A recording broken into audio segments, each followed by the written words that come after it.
So we must do two things, two great things together to encompass that enormous new view that lies before us, but to encompass it within the framework of science, to see it within the whole categorical framework of science, and to see that these two are not separate, but that they are wedded. The bigness of the idea, the newness of the idea, the greatness of it is one with the structure of science, the structure of being itself. That we do together over these next days, just as everything that we have done together in the past, working together, is rooted in an understanding of the divine categories and system of Christian Science.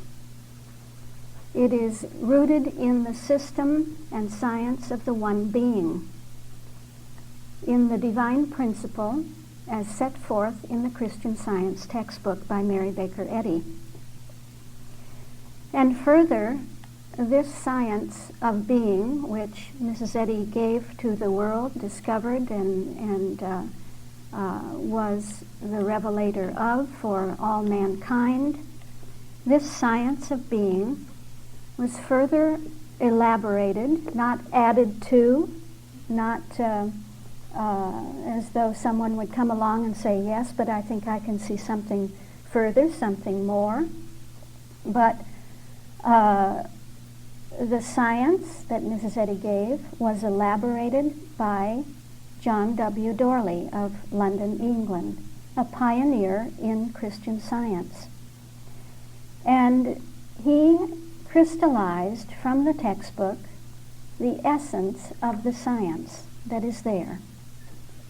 He crystallized through his life work and through his devotion to the science, to Christian Science, through his spiritual and scientific sense, and through his love for this idea, was able to bring to light the categories of that science, of this science.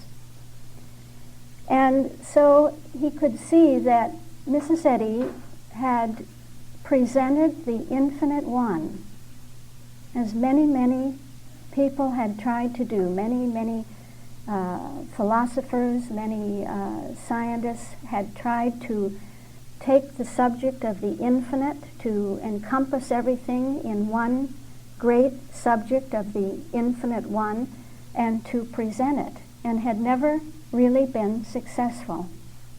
Had never been successful, or had never been success until Mrs. Eddy discovered Christian Science and presented in her discovery the infinite one, the one being, as one principle, as a divine principle which is love, a principle which explains everything, interprets everything, which renders understandable absolutely everything within being. And John Dorley could see that because he was of such a scientific nature, of such a high caliber, of such a condition, having a condition of spiritual intuition, to lend himself to the investigation of what was there in that textbook, that he was able to discern that actually Mrs. Eddy had given us three great categories of being, such that the infinite one could be understood through its categories. This is the wonder of a science, isn't it? The science of any subject, no matter what that subject is, the science of engineering or the science of music or the science of computer science or whatever it is, that a science will give you those fundamental categories which embrace the subject of the science and embrace it and present it in such a way that that subject becomes completely understandable, completely practical, completely demonstrable. And so Mr. Dorley could see that the textbook was really presenting three great categories. What are those three categories? The textbook would show us that there is only one nature.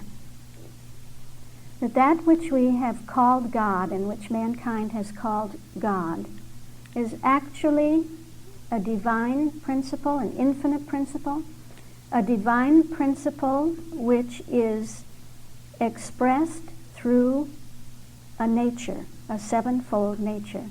And so he could see that God, principle, being, is mind, spirit, soul, principle, life, truth, and love. And only mind, spirit, soul, principle, life, truth, love. That the whole of being, and being capital B and being small b, is of only one nature. Mind, spirit, soul, principle, life, truth, and love. And that there is no other nature. No other nature. Then he could see further that Mrs. Eddy had actually presented in those 600-700 pages of the textbook that there is only one operation going on. That being is operating, that there is nothing else operating. There is only one principle operating. And so that operation is what? It is a fourfold operation. That being operates always, only, as a fourfold calculus. A calculus 4. An inseparable fourfold operation of the Word, the Christ, Christianity, and science. As Mrs. Eddy presented in her final chapter, the Apocalypse chapter in the textbook, as she would throw the light upon St. John's Revelation and show the fourfold operation of the Word, the Christ, Christianity, and science. And as a third great category then, he could see that there was really only one realm in which this nature was unlimitedly expressed, illimitably expressed.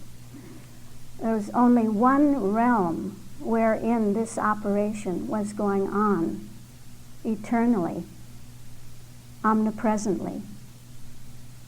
And that this was the realm of what we can call the omnidimensional sense of being. It's the omnidimensional realm of consciousness. Where is the sevenfold nature expressing itself? How is that sevenfold nature expressing itself? And where is that all going on? It is going on within consciousness, within the multidimensional realm of consciousness.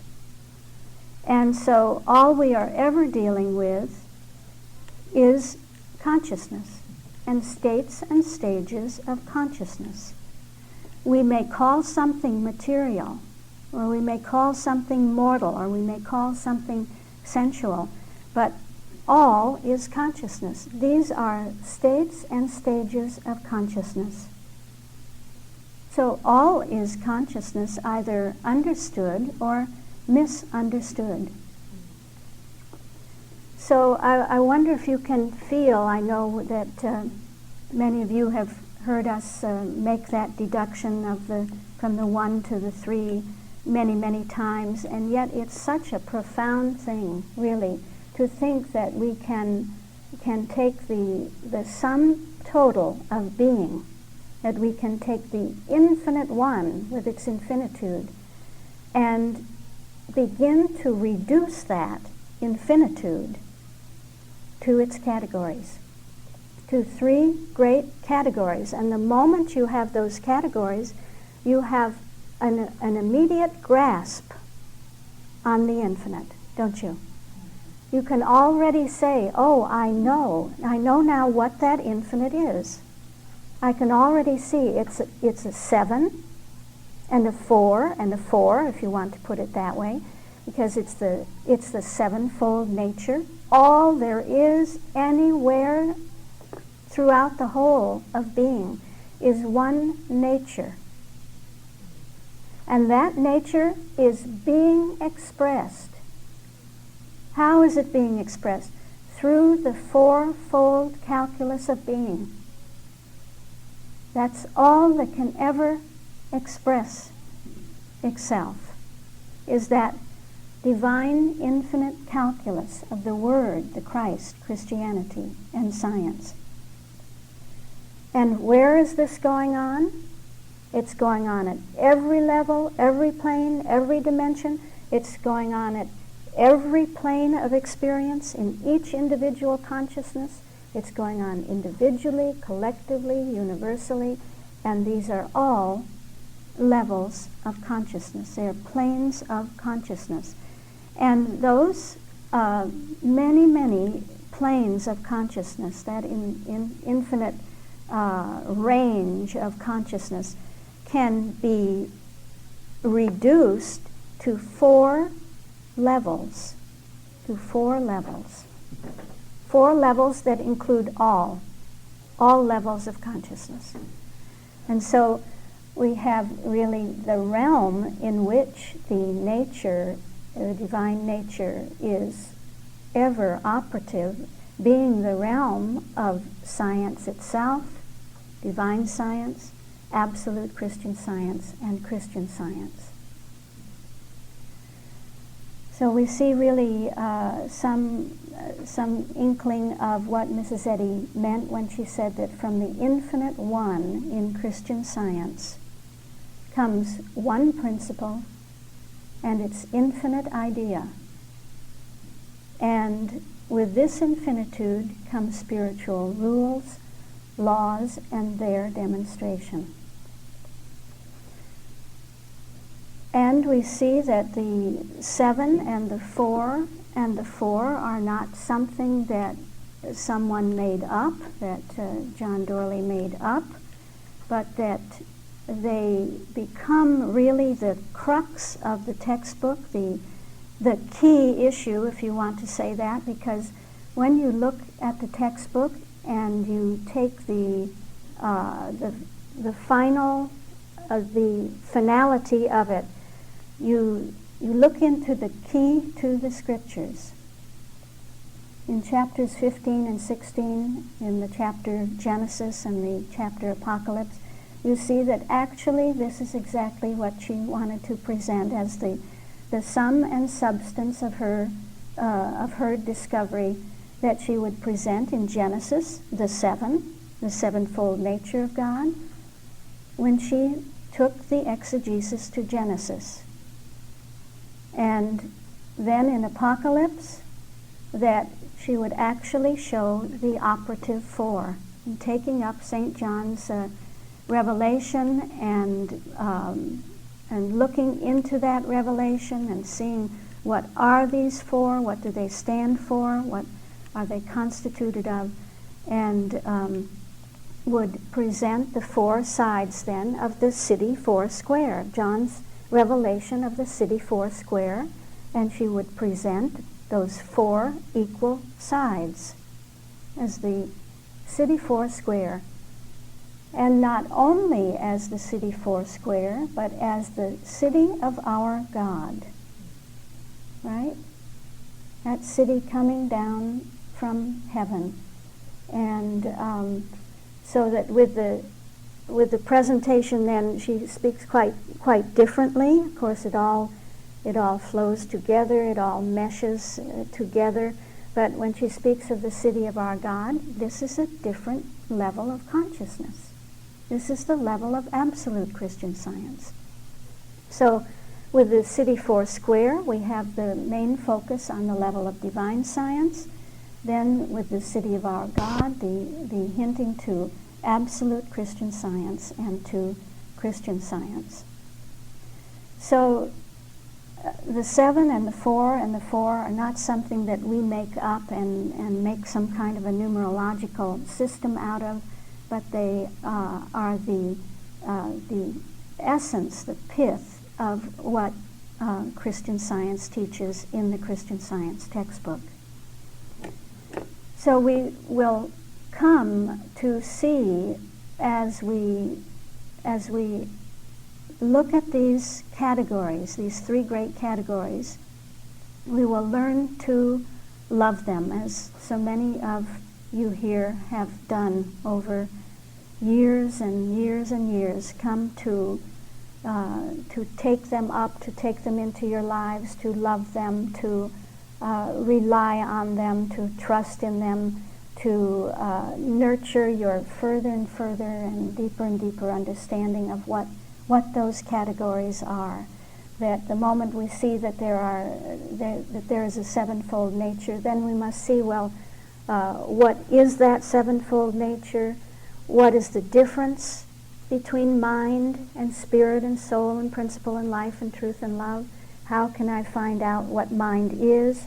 How can I really find out and not just take what someone tells me or what my teacher said, whoever that teacher is? How can I actually go to the textbook and find out what Christian Science teaches mind is, spirit is, soul, principle, and life, truth, and love are? And so with the 4, that we would learn how to subordinate all of that within us that thinks it knows what the Word is, or that read somewhere, or that read an article about what the Word is, or has a kind of a spiritual feel of one's own of what it would be, or what the Christ would be, or what Christianity is, or science. Of how to actually go to the textbook and to find out what these 4 are, and to find out in a scientific way, a true way. And so as we also begin to accept, to take in, you see, to love the idea that there is also a 3rd category called the levels, and not feeling this is too much and this is academic and that it's too much for me, and some people say I never finished school, or I never had that when I was in school, or all the many suggestions that come in and say we can't get it, we can't make it, I'm just not a student, sometimes you hear the individual say. But to drop all of those suggestions and just love the fact that the infinite one is revealing itself to us through its nature, its operation, and its infinite realm of expression, its infinite field of expression, and that we can know it, we do know it, that our whole life is filled with experiences of knowing this and of being taught, so that we are not taught by people, we are taught by the divine principle. And that teaching goes on all through our lives, whether we are aware of it or not. And so as we open up to it, you see, be that open system. We're going to talk a lot this week about what it means to be an open system of consciousness. To take in, to open up, you see, to accept. This, when we come to Christianity and to the Christianity matrix, is a tremendous, absolutely a tremendous point of this openness. And so that is reflected in our attitude when we welcome the new idea. Whatever is new to us is the new idea. Welcome that idea. Accept the promise of it. Love the promise of it. Go with it. Something has brought you here. And it's brought you here for this message. And it will change you. It will alter you. We won't be the same after these 5 days together. Just the vision of it, just the promise of it is too much not to change us. So I just say that to you, to don't let any suggestion come in that would rob you of that promise. And the 7, you see, the 4 and the 4 are our spiritual tools. They are the tools of science. They are the tools of science. They aren't cold. They aren't cold at all. They aren't inanimate and steely, you know. They are the warmest things, the warmest values, the only values there are. And those values are warm and living and tangible to the spiritual senses. So you get somehow the atmosphere that that infinite principle that we're talking about is actually love, as the textbook says, that the divine principle is love. That it lets a ladder down, it lets a means of understanding down to each one of us. It has a Christ for each one of us, the same Christ really, but with infinite translatability, infinite ability to come to the individual, to come to the individual consciousness, to come to the individual situation, to know us so well that it knows exactly how to come to us through our life experiences, how to get us. I think I've often said, I often think of the Christ like that old poster from World War II, you know, Uncle Sam wants you. It's the Christ wants you. The Christ is after you, and is translating itself perfectly to you. We can trust, really, we can all trust that every experience in our life is ideal. It's ideal for us. It's exactly what we need. It is tailor-made for us by the Christ, for exactly the time in which it appears, the place in which it appears. It is perfect. Well, with these categories, you see, these categories constitute the system of science. When those 3 main categories are put into relationship, into the fundamental relationship with each other, they reveal the system of science. And I've put up on the screen what is termed the model of being. And the model of being is that which illustrates this fundamental relating of the 7 and the 4 and the 4, and presents the system of science. With this system as our basis, and on this foundation, we find that we can view all questions. Absolutely every question, no matter what level it appears on, no matter what plane it shows itself forth at, can be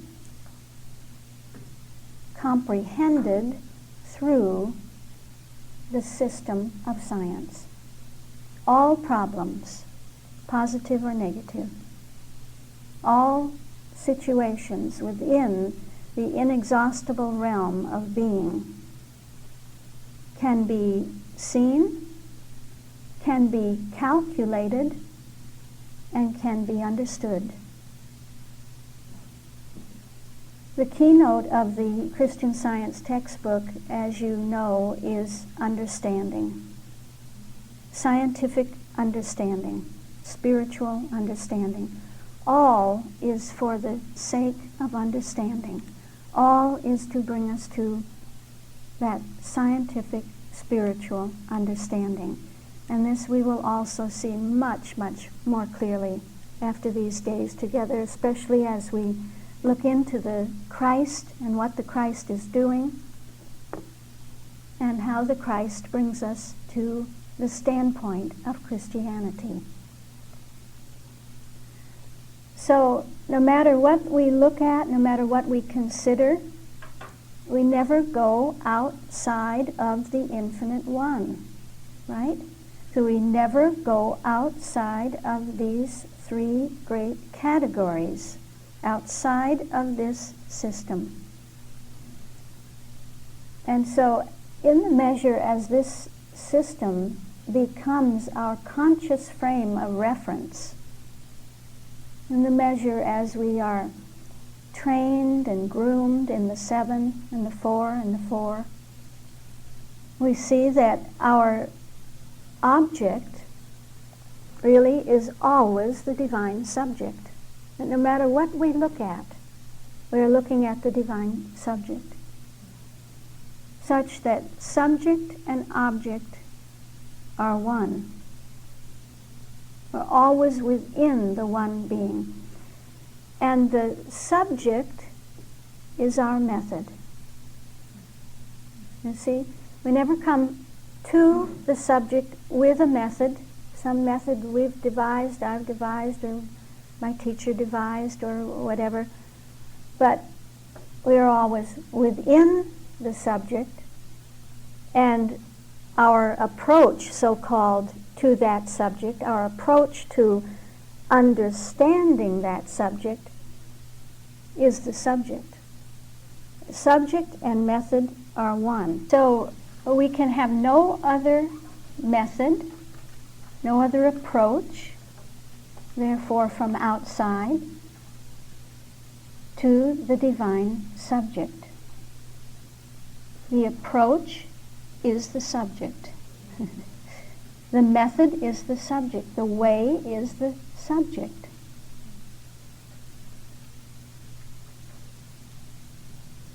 Isn't that love? So the way and the goal are one.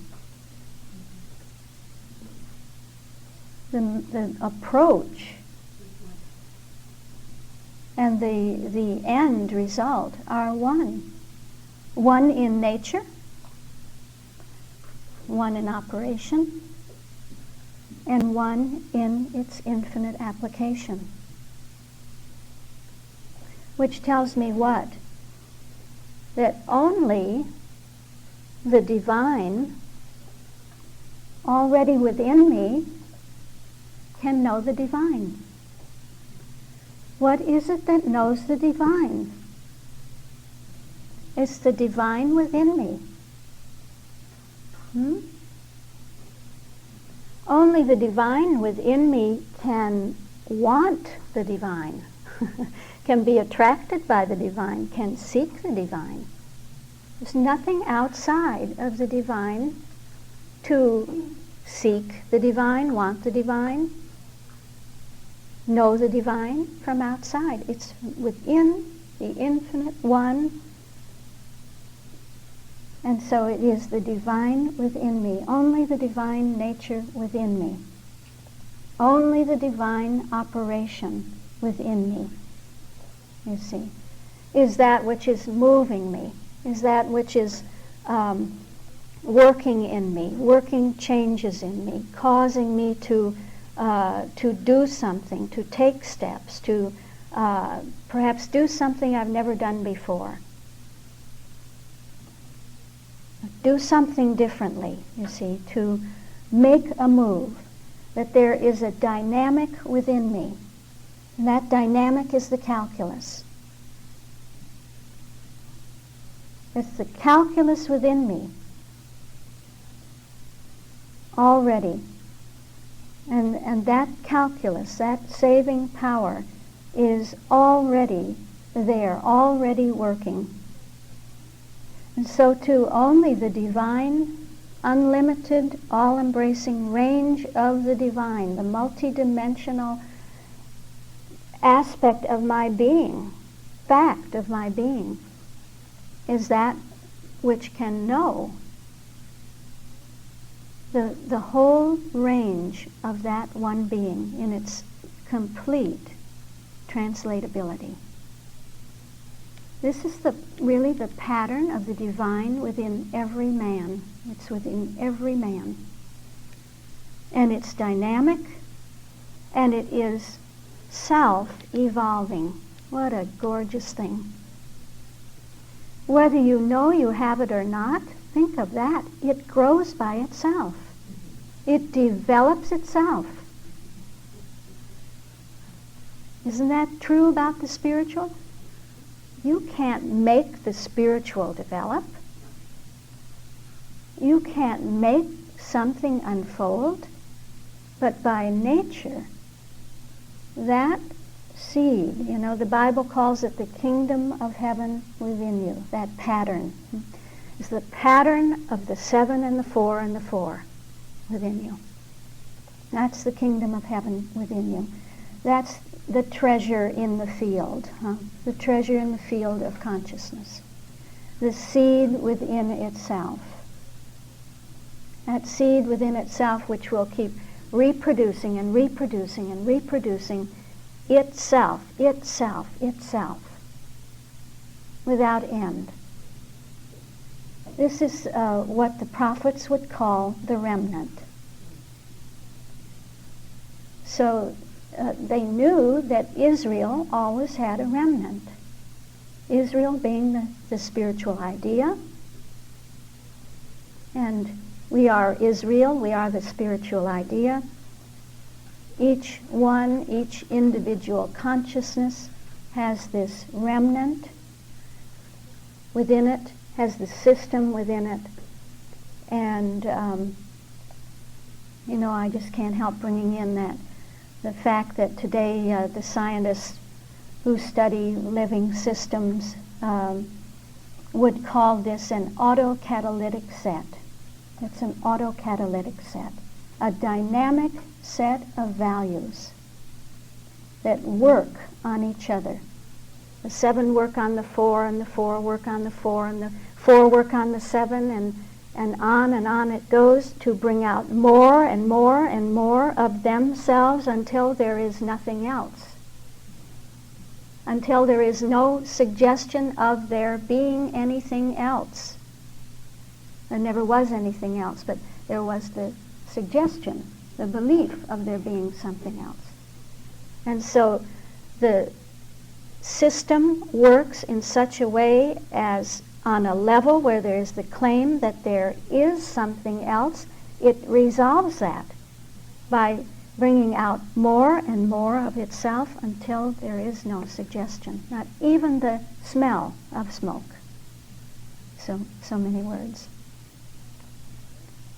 So this is the autocatalysis within consciousness, and those of you that have followed some of the recent classes know that terminology. It's a beautiful thing when you grasp it, but if you grasp what the remnant means, if you grasp what the kingdom of heaven within you means, all these terms are really implying what they really say, then it's the same thing to be autocatalytic.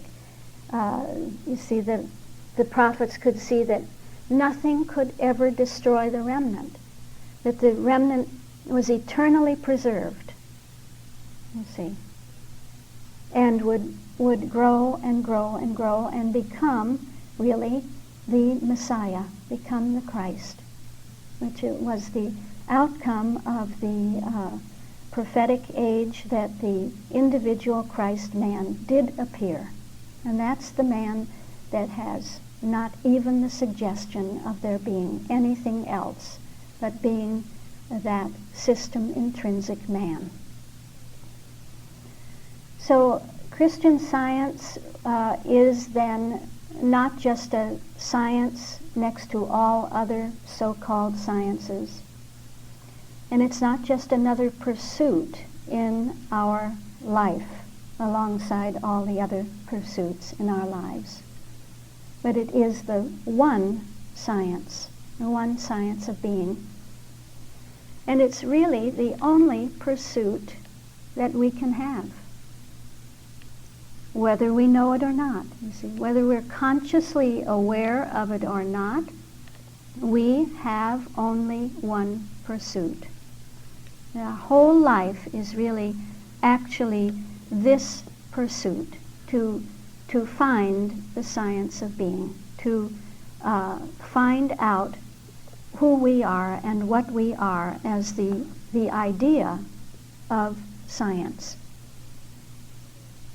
So we never consider anything but the one being, the 7 and the 4 and the 4, and yet we can do this in immeasurable ways. You know, you'd think if you only had 3 things that this would eventually and very quickly become enormously boring.